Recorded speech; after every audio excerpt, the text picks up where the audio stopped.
the DJ. Hey, check this out. We got a great show coming your way. From the ECSI Sports Studios, the #1 sports information program in America, the Breakfast Bankroll, with your host, the sports broker, Jeff Dawson.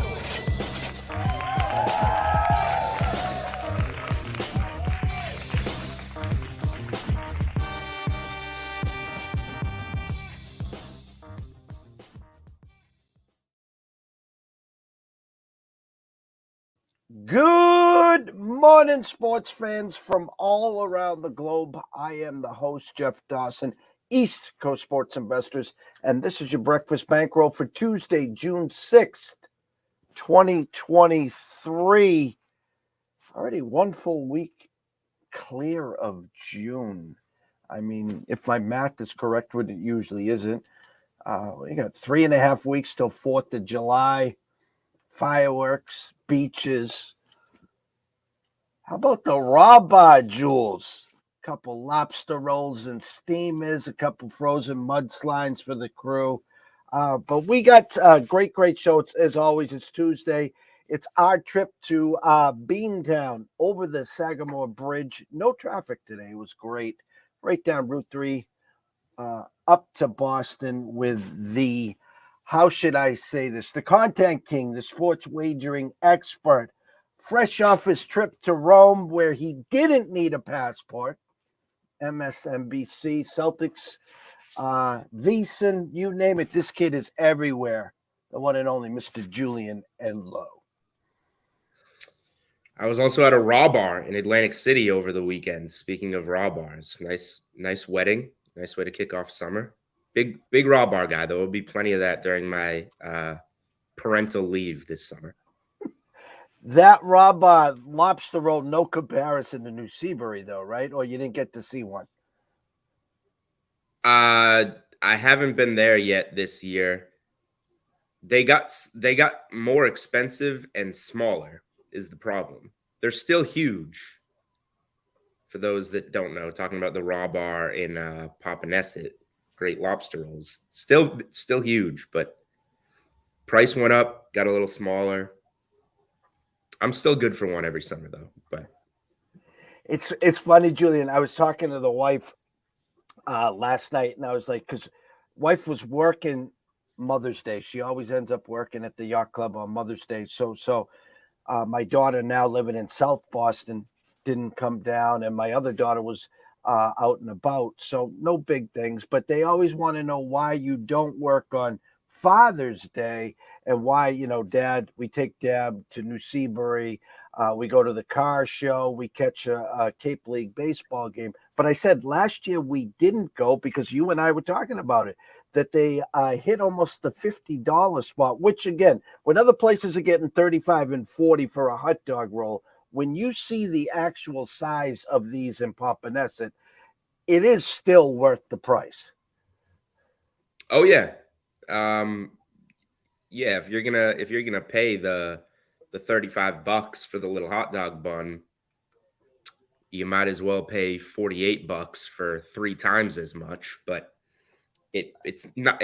I enjoyed when it was 4 times as much lobster and it was $32.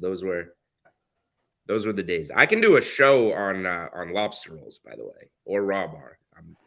Well, I think, after your vacation, we might just have to do that, I probably have much better advice on New England seafood dining destinations than I do gambling. Well, funny you say that because Andrew was down a couple weekends ago, McGinnis, with his lovely bride. And they were in Boston for the weekend, and they came to the Cape Sunday for a quick visit with me. I took them to Baxter's. We got a little lunch out on the deck, and they were very happy with Baxter's. A little hit and run. So I showed them a little taste of what a little Cape Cod lunching on the patio is. Good. That's a good pick.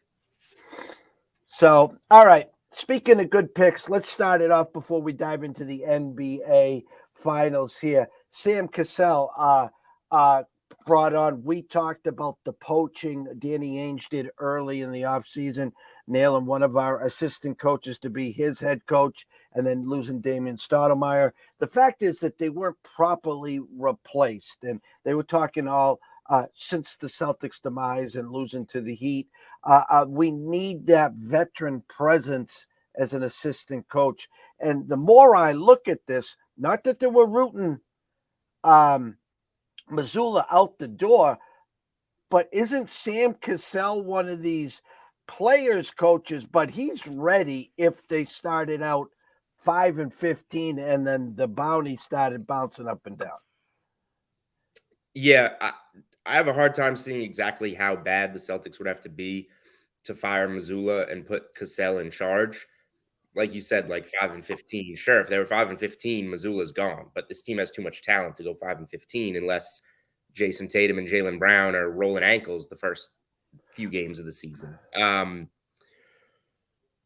So when we spoke last week on Tuesday, that was before the Stevens press conference, I think, which would have been, that was Thursday. So like it was, will Missoula be back? Missoula was going to be back because like we said, Missoula was the only holdover from the Stevens to the Udoka staff. And then Stevens made the decision to promote him instead of Stoudemire or anybody older, more experienced to the head coaching job. So it was always going to be Missoula, and they were going to have to surround him now, replace a full staff, not just the guys you mentioned leaving, but the three newer guys at the end of the bench that were all Udoka hires who are now all going to Houston. It's the sixth coaching departure from this staff since Will Hardy went to Utah.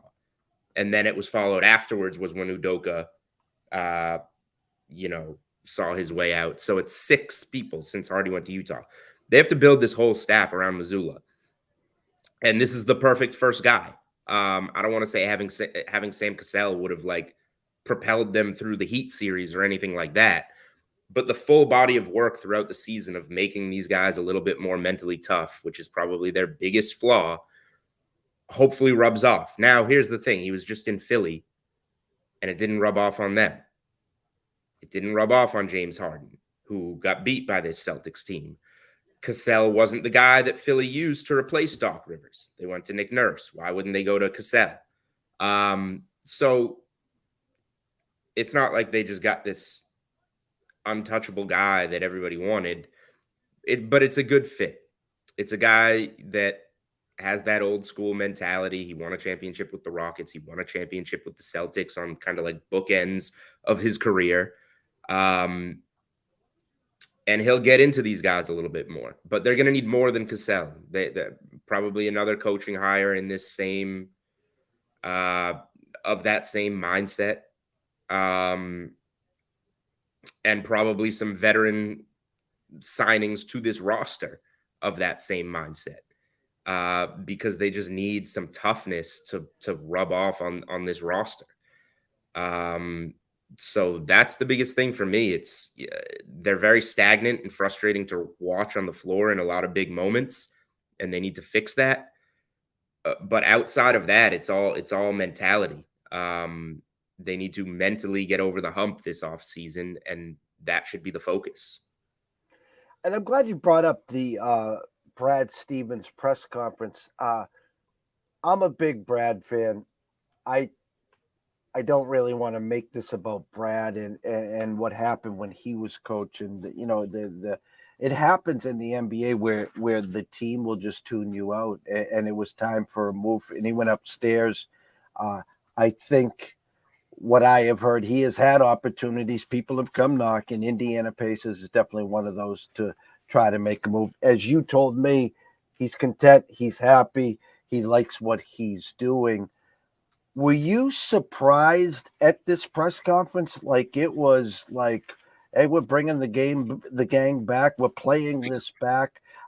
We're paying Jaylen Brown in a nutshell. Now, again, the locals, Maz and Felger, we can pay him $290 where everyone else, I think it's the most they can pay him is $210 or $210, I think it is. So we can middle this at $250, which you would get a disgruntled, obviously, Jaylen Brown. This is the market. This is since he made the NBA, whatever team, this is what he is awarded or supposed to get. Give me your thought of the actual press conference of Brad. Were you surprised at the level of just ho humness? That's the way I took it. And where are you on Jaylen Brown? All right, I'll start with Brown. There's so many topics that we discuss that there's gray area. It's a little bit of this, it's a little bit of that, it's the boring answer combined. There is nothing more black or white than what you do with Jaylen Brown. You either don't want him and you're going to not sign him to that max, or you're going to trade him in between, or you're going to give him the max. If you're going to keep him here and try and nickel and dime over $40 million, and I know that sounds stupid, nickel and dime over $40 million, are you going to give him 255 or 295? It sounds dumb. But the way the player is going to look at it is that you're not giving him his full max. And $40 million over 5 years with Jaylen Brown, $8 million a year, to have him unhappy is not worth it. And what he's getting paid, $60 million or whatever a year on the back end of the contract, is ridiculous. But by the time we get to 2028 and you see that Victor Wembanyama is just signing his $80 million a year deal, then it doesn't matter. And it's going to look stupid. So, like, it's just a yes or no. Is he a part of your core or not? And if he's not, you're presumably trading him, whether it's now or just pay him, because the cheap years are on the front. You can keep him for 2 years and then move him if it's still not working. It just has to be 2 years from now. 2025 summer, after that first year of the contract kicking in, is when you can move him. If it still hasn't worked in 2 years with this core, then sure, move on. But you're deciding yes or no, full max or no. For the Stevens press conference, I wasn't that surprised. This has just kind of been Stevens' tone all along, but it would have been nice not to look at it as, well, it was a successful season because we had a Game 7 of the Eastern Conference Finals on our floor. It wasn't a successful season. You just went to the finals. You regressed. You were a minus 600 favorite in the Eastern Conference Final and went down 3-0. That was a disaster, and somebody needed to say that series was a disaster. And then even after you crawled all the way back and got a chance, you laid one of the biggest no-shows you possibly could in a Game 7 at home. So I don't want to hear about how you had the Game 7 at home to go to the finals. I want to hear about what happened in it. Your worst game of the season. The Celtics did not score fewer points in a game this season than Game 7 of the Eastern Conference Finals on their home floor. So there needs to be some credibility there, and this team needs to improve from it. So I would have liked to have heard that from Stevens, but I didn't. And I like Brad Stevens, but I just didn't expect to necessarily hear as much tough love that way. And maybe he's doing it behind closed doors, but he's generally going to be pretty positive when speaking to the media. Give a shout out to Brian Gaskell. Brian does come right out and says fireworks already in the golf world today. You and I were talking a little backstage.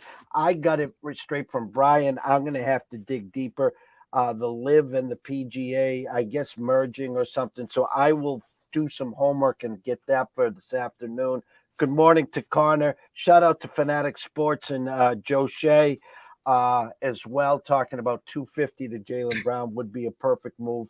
I guess I'm going to follow up here, Julian. You know my take on Jaylen Brown. You know, if I had a choice, I'd keep Jaylen over Jason. But again, I'm in the minority there. We also know that it's been a rough, 4 or 5 months for Jaylen. You know, he, again, issues with things going on in Boston, the city itself. We know he wants his money. We also heard rumors that he'd like to go to Houston. Again, rumors. I haven't talked to Jaylen. Rumors that he wants to go play with Ime in Houston.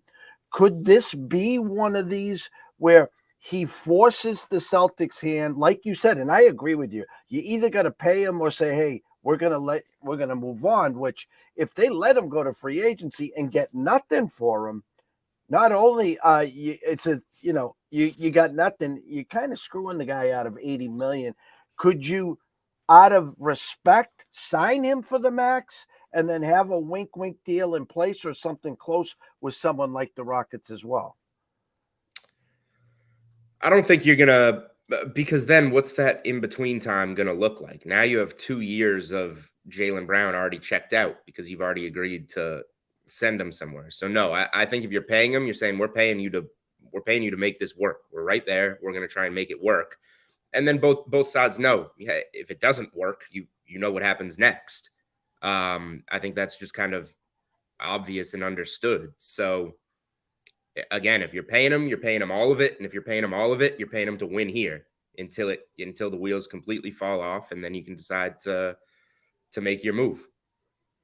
So technically, he has this upcoming season, right, under what he is owed this year, and then Supermax would not kick in until the start of the 24-25 season. Okay. But someone said locally that generally, if you're going to pay him, you're going to do it this July. Is that correct? Yeah. So you don't have to do this until he becomes a free agent after next season. But number one, you risk the idea that you don't come to an agreement and then he leaves for nothing because you didn't get it done this summer. And then number two is the mindset part of it. If you know, why ruffle Jaylen Brown's feathers? Just like if you were going to offer him $255 instead of $295, why say, hey, we don't know right now if we want to keep you here or not, so we're not going to offer it to you when you have the option to.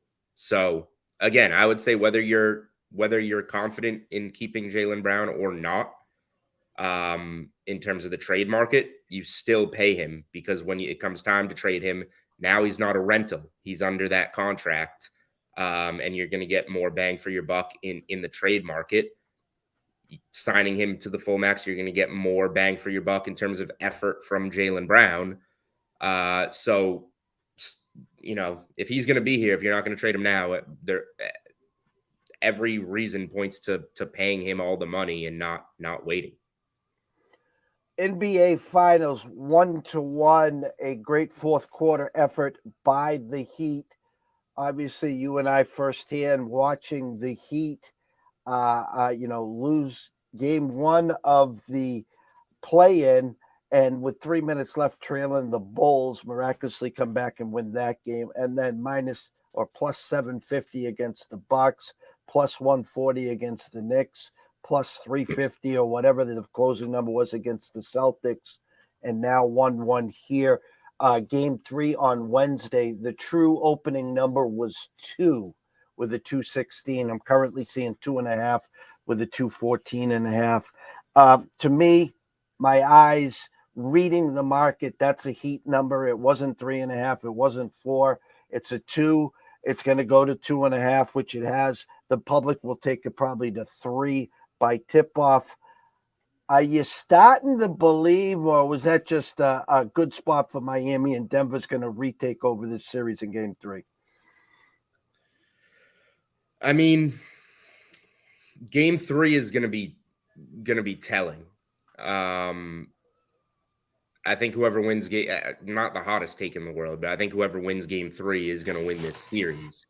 It's usually the heavy statistics that point to the winner of Game 5 in the 2-2 series takes it, 79% of the time. I think whoever wins Game 3 in this 1-1 series is going to wind up winning the series. Miami, the Nuggets are stronger than the Celtics in some ways, but they also lack the experience that the Celtics do have in going to an NBA Finals and going to so many conference finals that the Nuggets really haven't been here, besides really a bubble Western Conference final, which is a completely different atmosphere. So I think getting called out by the coach is either going to be a turning point for effort, is either going to be a turning point for them, and they're going to lock in.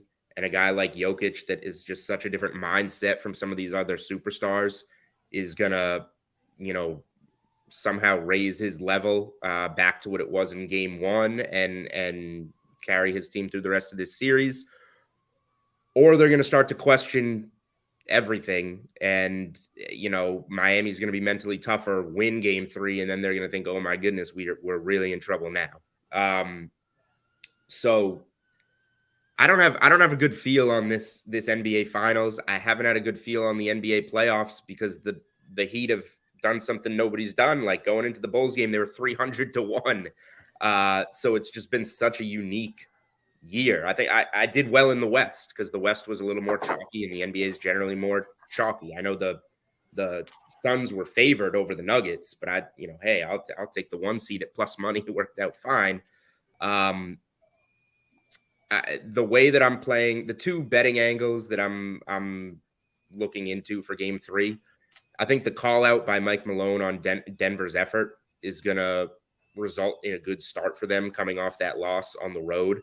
And Denver's been a really good first half team all season and all postseason. And Miami has been this team that's come from behind all postseason. They just kind of let you take your shots, stay in the game, and then close it out. So they're almost a good fade, as good as they've been for games, a good fade in the first half. So I think it's a very good Denver first half spot. I think they're minus 130 on the money line, which I like over laying a 1.5 at minus 110, because now you need to win by 2 on a first half. You can still push on a tie. So I think there's some value in Denver first half. And then I want to see the Tyler Hero situation.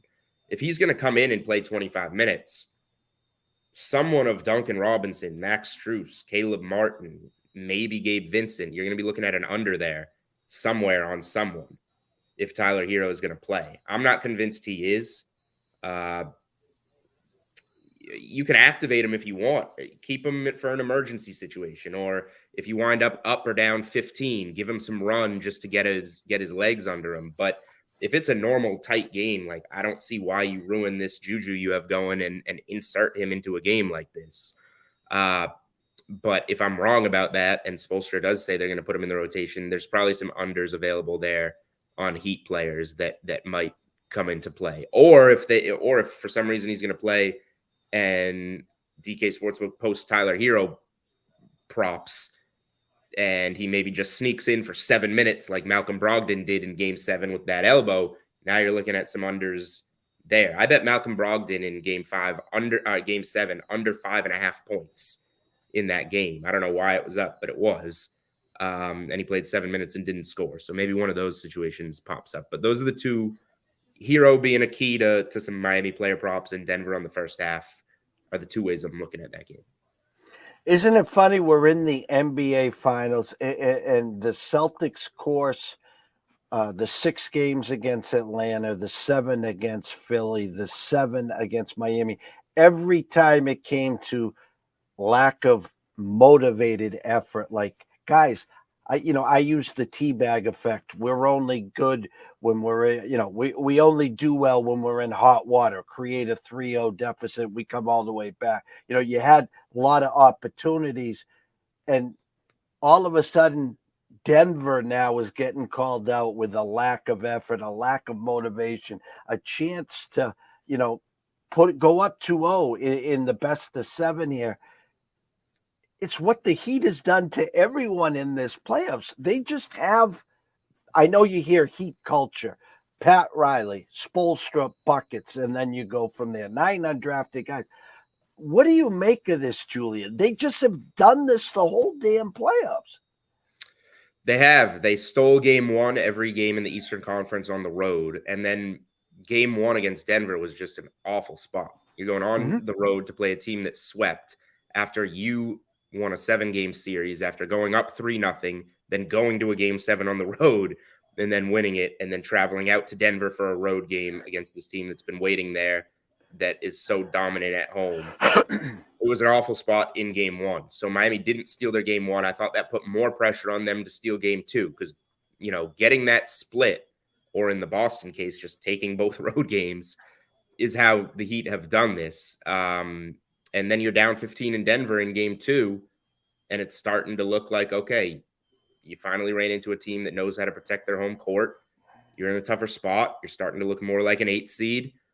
And they flip that game around and get right to where they need to be in this series. So there is something about this team. And, the longer this playoff run goes on, the more you start to think that maybe this regular season was one of the longer cold streaks or stretches of poor play that we've seen from an elite team in a long time. Because if we want to go back and look at the last 4 years here, 2020, Miami goes to the NBA Finals in the bubble, lose to LeBron.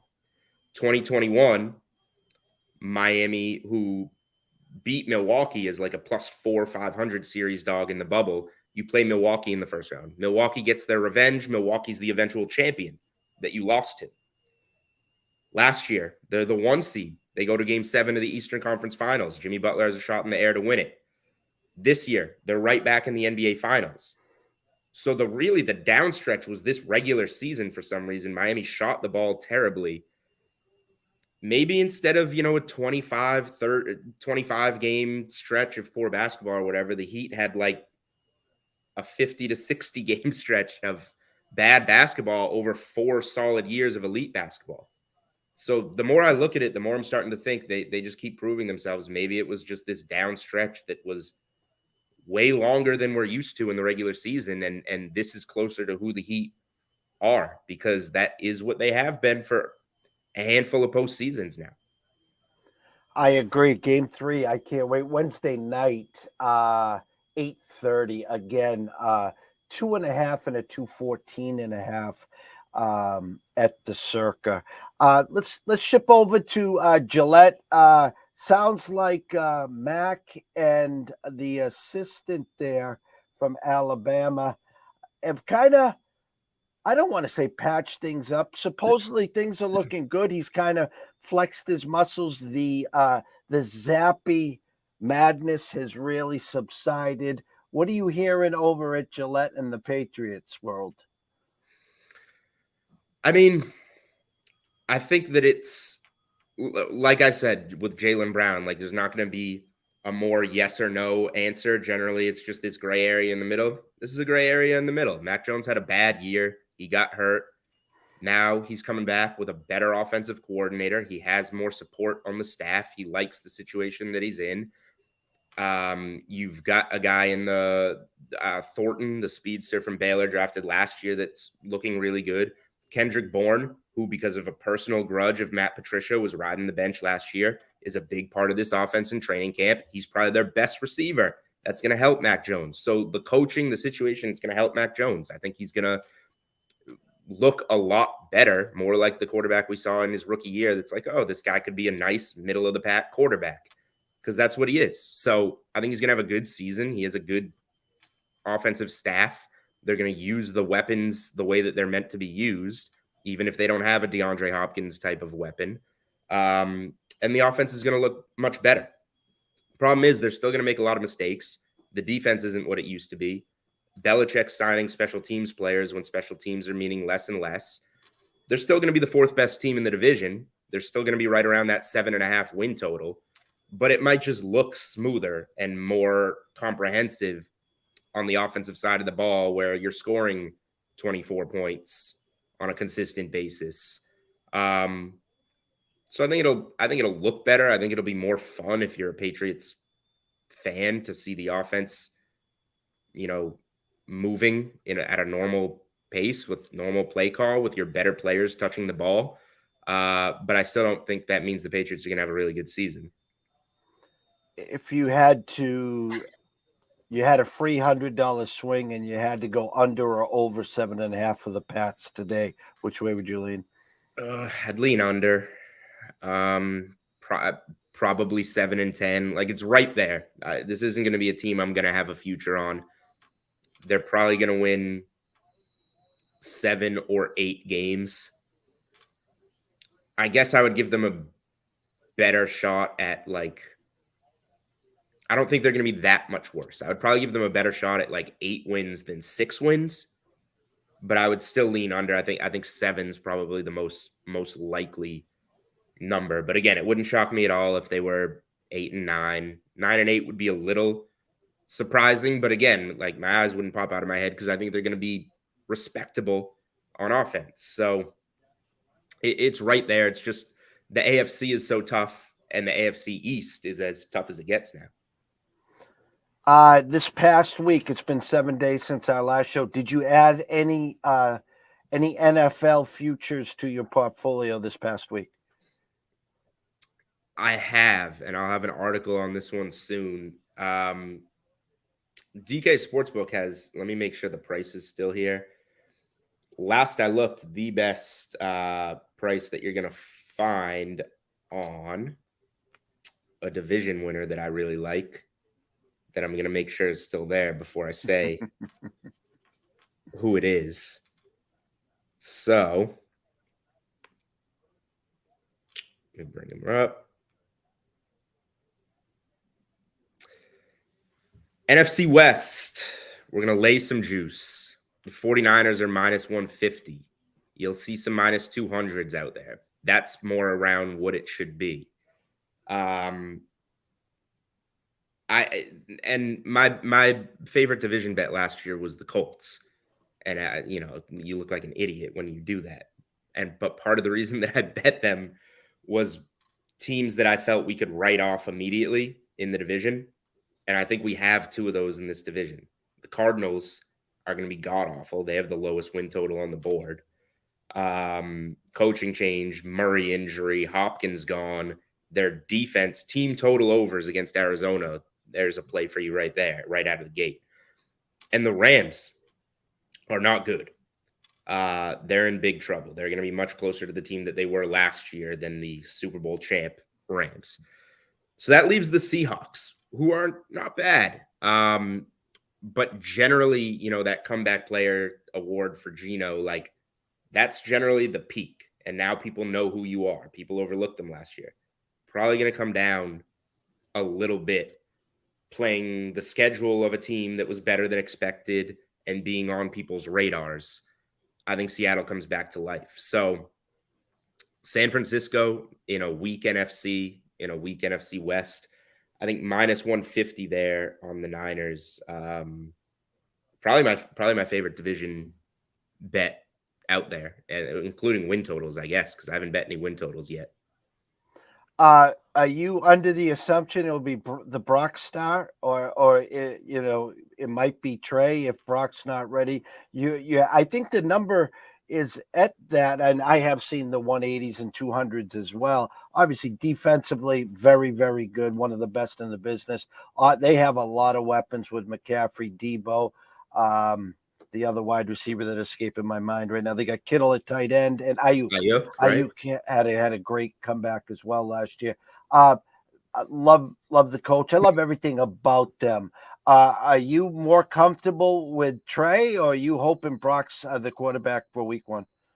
I think they'll be better with Brock Purdy, but I think this division and conference is so open in the way that they play. I don't really care. If it's Lance, they'll still run the ball. And they'll be able to get a little creative with Lance running it. I would assume the job would go to Purdy when he's ready.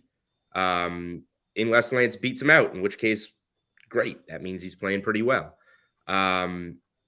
It's hard to say in this NFL because the quarterback is so valuable. This is the one team that almost like gets it done regardless of the quarterback. Now, you can't have what's his name that came in the NFC Championship in Philly against a team like that and expect to win. I forget the quarterback's name even. Josh Johnson, I think. Okay, you're not going to win the NFC Championship game in Philly with Josh Johnson. If Josh Johnson needs to make a start during the season, fine.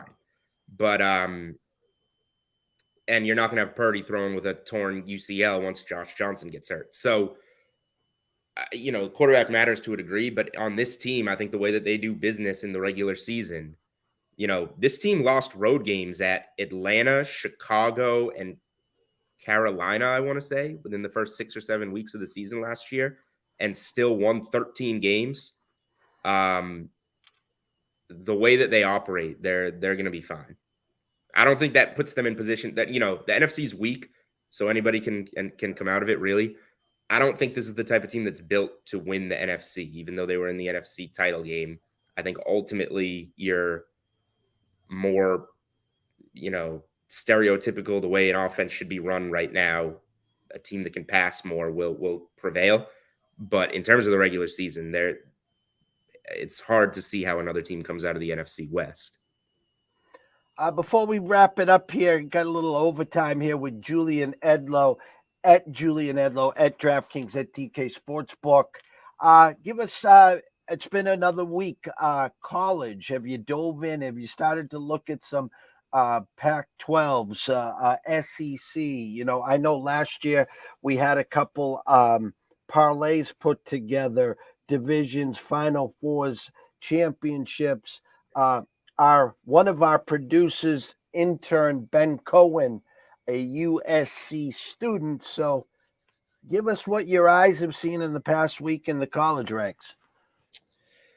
Not a ton. I think so. The two teams we've talked on here have been LSU and Washington, right? Correct. Those are still the two teams that I'm mostly about. I will say Michigan being behind Ohio State to win the Big Ten feels wrong. They've done it back-to-back years and made the college football playoff back-to-back years. Ohio State snuck in last year because that was their loss, and they didn't have to play in the conference title game, so they didn't get another loss, and they snuck into that last spot. You lose C.J. Stroud. I know Marvin Harrison Jr. is back, and he's going to be fantastic, and we'll see what happens at the quarterback position. But Michigan brings a lot back from the team that has kicked Ohio State's ass back-to-back years. So I know eventually that's going to turn back again. But, Michigan's in the plus 200 range to win the Big Ten championship. And only one of it's either them or Ohio State that plays in the game. So I think there's a little bit of value on Michigan there. I'm not going to touch the 10.5 win total because they could lose to Ohio State, I guess, and if they slip up one more time, now you're under 10.5. So I think that just getting the 2-1 range makes it more worth it. That if you lose to Ohio State, okay, at least I had 2-1, rather than losing the bet on Ohio State at minus 110 odds or whatever on the win total. So I wouldn't bet the win total, but I would bet Michigan to win the conference, I think. All right, closing topic, and I will let you fade off into the sunset. We got to get a couple seconds on because you're coming up to your big expertise, and that's the NBA draft. What are you seeing? What are you hearing? Anything up yet on on DraftKings Sportsbook? DK Sportsbook has by far the most available for the NBA draft right now. So if you're betting it, you want to go there. I don't think anywhere else even really has draft position over unders up, and we've got a handful of those. The first thing I put out after the lottery was Brandon Miller at plus 125 to be the number 2 pick. I actually bet that at plus 300 back in March. It's now minus 140. I still think it's okay in that neighborhood. Scoot Henderson was kind of the guy that was thought of as the better prospect. I think they're similar prospects. So what does Charlotte need at number 2 is what it comes down to. And they have LaMelo Ball. I don't know if you want Scoot Henderson, 2 ball dominant point guards playing alongside. They used their pick last year on Mark Williams from Duke, the shot blocking, rebounding center. What are the type of guys that haven't worked out so far for them? A Gordon Hayward, a scoring wing. Brandon Miller is your long shooting scoring wing that you don't have to fit with this young core. So, there's been some stuff about his interviews and workouts not going well so far. He's scheduled to work out with Charlotte, I think, this upcoming weekend. So that'll be telling. Maybe he can wait rather than lay the 140 now and see how that goes. But he seems like a guy that I'm pretty comfortable to go number 2 just on need. And then some of these over-unders, wow. All right, some of them have moved. Cam Whitmore to be a top 5 pick, I think I put out on Twitter at plus 2 something. He's now minus 200. Moving numbers, Julian. Moving numbers. Just got to stay ahead of it a little bit. No big deal. Cam Whitmore is going to go top 5. He's going to go in that 4 or 5 spot. I would be pretty comfortable with that. And yeah, these are moving a lot. Jarris Walker from Houston, he opened 5.5. He's now 6.5. The over's minus 180. I just don't see a spot for him in the top 6 if you want to lay minus 180. Drafts, you can do these types of things. Last one, Taylor Hendricks. I bet him under 8.5. Here's one, I get things wrong. Don't get it messed up. I get things wrong all the time. He was 8.5. He's now 9.5. Under 9.5 on Taylor Hendricks, minus 135. Big guy from UCF. Teams seem to be high on him. I'm surprised he's moving in that direction. And then we got matchups up. I got nothing right now on matchups, but they're up, which is good. So we get the game 3 on Wednesday. We're going to finish the NBA championship. I assume if they're going every other day by when? Next Wednesday, somewhere like that, next Friday? Game 7 of the NBA Finals is always Father's Day night. So, the latest it would end is whatever that is, the 18th. The 18th. Okay. And the NBA draft is when, Jules? Thursday, the 22nd.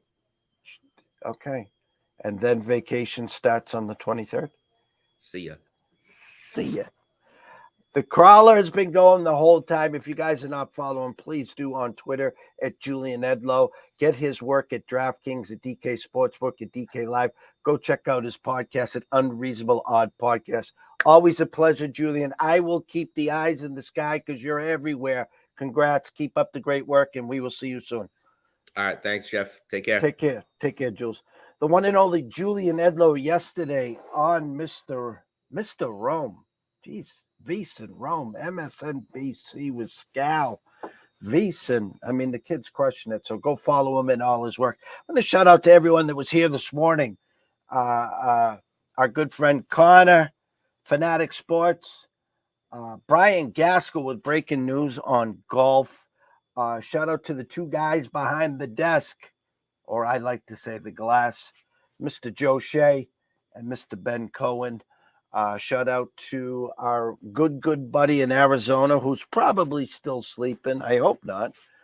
But Mr. Cade Horton as well.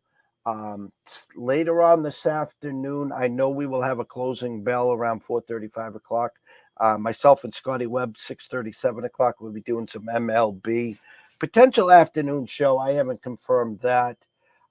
Tomorrow is Wednesday. I'm going to have, we're moving up the golf show.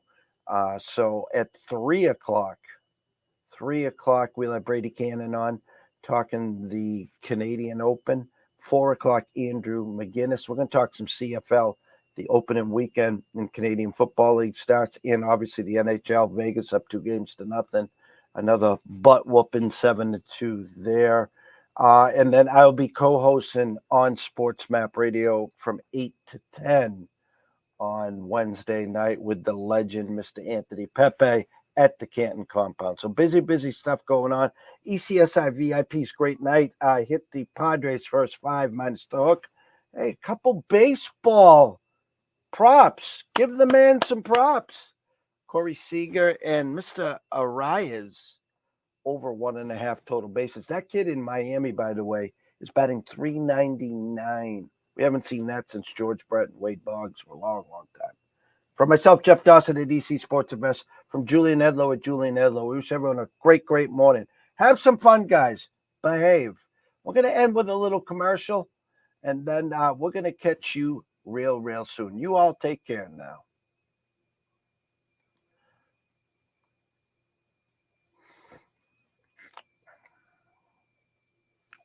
Hey sports fans, are you ready for an exhilarating gaming experience? Introducing VIPclub.lv, your ultimate online sportsbook and casino. VIPclub.lv offers a vast selection of sports, from football and basketball to tennis and baseball. Bet on your favorite teams and enjoy the thrill of the game. But that's not all. Our state-of-the-art online casino offers a dazzling array of games, including slots, blackjack, roulette, and live dealer tables. Win big with their fantastic promotions, rewards, and exclusive offers. Join VIPclub.lv today and get a generous 200% match welcome bonus to start your winning streak.